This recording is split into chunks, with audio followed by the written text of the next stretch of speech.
दरम्यान मुख्यमंत्र्यांनी काँग्रेस प्रदेशाध्यक्षांना फोन केलाय आणि बारामतीतल्या काँग्रेस उमेदवाराचा अर्ज मागे घेण्याची विनंती केली आहे।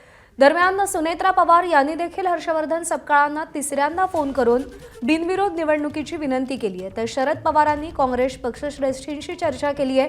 प्रदेश पातळीवर माघारीचा निर्णय असेल असं वडेट्टीवार म्हणालेले आहेत। पक्षश्रेष्ठींचा निर्णय अंतिम असेल असं देखील वडेट्टीवार म्हणाले। तर कशा पद्धतीने काँग्रेसची मनधरणी सुरू आहे आपण पाहतोय। मुख्यमंत्री देवेंद्र फडणवीस यांनी फोन केलेला होता काँग्रेसच्या प्रदेशाध्यक्षांना आणि अर्ज मागे घेण्याची विनंती केली होती।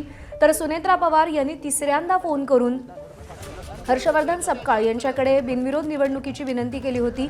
तर शरद पवारांनी काँग्रेस पक्षश्रेष्ठींशी चर्चा केलेली आहे। तर प्रदेश पातळीवरती निर्णय होईल, पक्षश्रेष्ठींचा निर्णय अंतिम असेल असं वडेट्टीवार म्हणालेले आहेत।